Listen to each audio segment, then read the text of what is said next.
Hello and welcome to another episode of 20 bucks or less.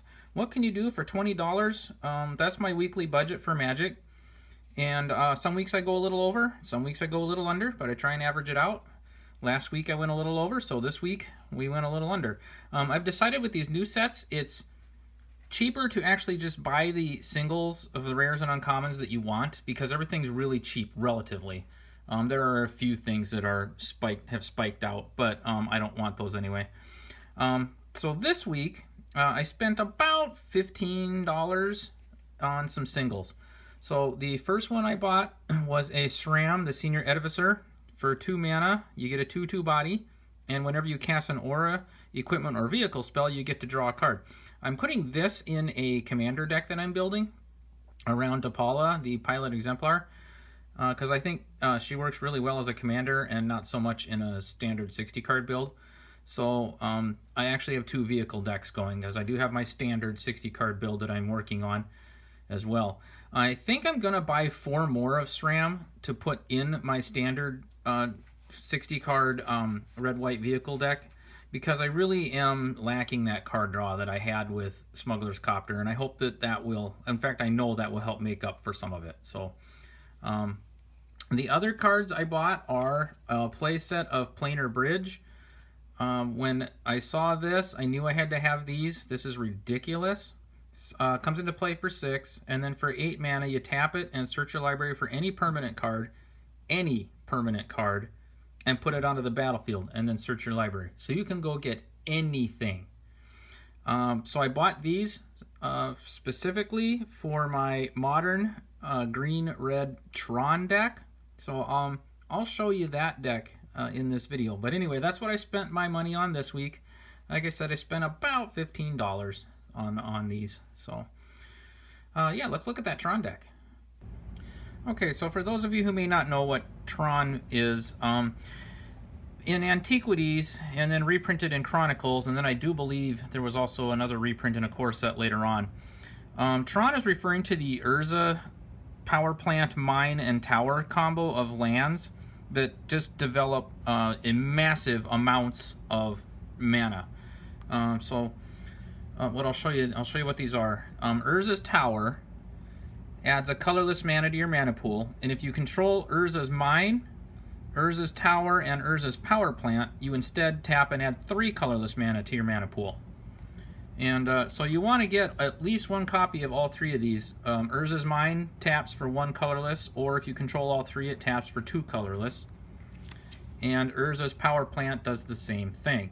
So you want to run a playset of each of these in your deck, and you want to be able to put this together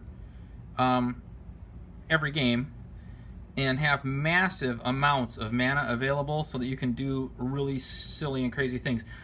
Tron decks have been around for a long time, and this one I have is a modern build for the modern format, but it used to, yeah, there was a reprint in a core set, because I remember this being a standard deck about maybe 10 years ago, and people ran blue-red Tron, and it was basically a control and burn deck. My Tron deck is a red-green, and the idea is to ramp out all this mana and then be able to put out really big threats on the table. And I'll show you those later on. This deck only runs 18 lands, so I have the 12 Tron lands, and then I just rounded out with some red-green duels. I do have a couple basics in here, but just rounded out with some red-green. The 2 best ones I have in here are Grove of the Burn Willows and Stomping Grounds. This is by far, as far as dollars goes, my most expensive deck, no doubt about it. There's a lot of high dollar cards in here. So yeah, red green, red green, red green, red green. So that's the 18 lands, and in the rest of the deck, then you want to be able to reliably put Tron together quickly by like turn 3 if you can, turn 4 at the latest if you can. So in that respect, I have got 4 Sylvan Scryings, which is a sorcery for 2 mana that reads search your library for any land and put it in your hand and then shuffle your library. So I have 4 of those. And I have 4 Ancient Stirrings for 1 green is a sorcery that reads, look at the top 5 cards of your library. You may reveal a colorless card from among them, put them in your hand, and then put the rest on the bottom of your library in any order. Lands are colorless, so you can fetch one of your missing lands if you run into it that way, or you can get another threat. Let's not worry about the rest of this for the moment. I also have 3 expedition maps. I do not own a 4th one yet, but I do want to find it. Expedition map, artifact, 1 mana, 2, tap it, sack it, search your library for any land, reveal it, and put it into your hand, and then shuffle your library. So I've got lots and lots of ways to put Tron together with this thing. I also have an assortment of chromatic stars and chromatic spheres. They basically do the same thing. They're a 1-drop artifact, sack it for 1, draw a card, add mana of any color to your mana pool. So this also helps me get into the red and green spells and nets me some card draw. So I have a small assortment of these in here, 5 in this deck. So once you've got all of that mana, what on earth do you do with it? Well, there's Planar Bridge, and I have the 4 of them, and I use Planar Bridge. Now, I used to just hard cast all the stuff in my deck, but now I can just go get it with Planar Bridge. So I want to get a Planar Bridge as quickly as I can, get into one. That's why I have 4 of them. You only need 1 on the table. And then you just go after the biggest, nastiest stuff that's been printed recently. So I have Karn in here, the Liberated Planeswalker, who does ridiculous things. I have 2 copies of Ugin in here, who does even more ridiculous things. This is usually what I go get first, and then I use a second ability for whatever X I need to sweep the board. Ideally, I've got him out by turn 4 or 5, and I can sweep the board with him with his second ability. And then the next turn, I just try and follow up with Emrakul. This is the only copy I have of Emrakul.